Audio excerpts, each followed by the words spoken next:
The Atlantic slave trade, Portugal exported 5.6 million slaves out of Africa. Great Britain, 3.25 million. France, 1.3 million. Spain, 1.1 million. The Netherlands, 550,000. And into the USA exported 305,000 slaves. Exported. That's about 4 to 5% of the entire African slave trade. How is it that we in the United States of America are still dealing with slavery? How is it that that monkey is still on our backs? Why are we still dealing with all of these issues that have to deal? What is the difference? By the way, Portugal, 5.6 million slaves. They should be made to apologize for slavery every single day. But nobody's saying anything about Portugal, are they? But they're us, 4 to 5% in the United States. What is the one difference between what happened in those states and what happened in America? There is a difference. There is a difference. I'm going to share it with you right now. In 1691, Governor of Virginia wrote this law. It said, "Whatsoever English or other white man or woman being free shall intermarry with a Negro, mulatto, or Indian man or woman, bond or free, shall within 3 months after such a marriage be banished and removed from this dominion forever." 1691. Ladies and gentlemen, that is the first anti-miscegenation law that divides people by the color of their skin. 1691.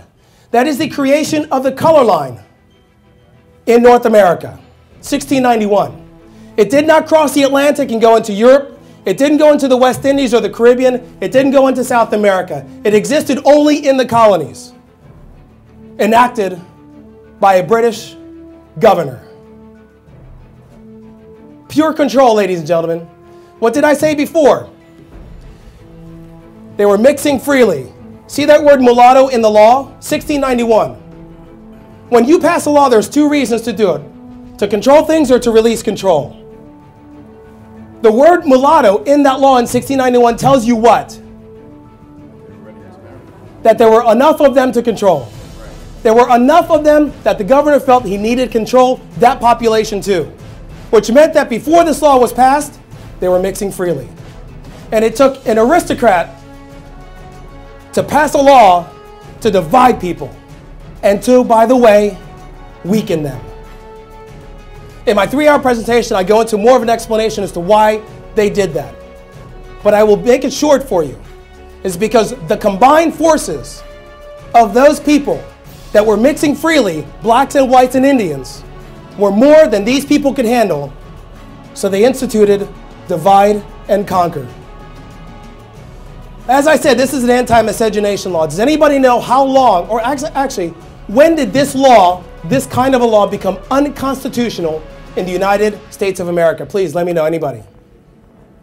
I heard 64. I will give you a hint. The following year, guess who's coming to dinner came out?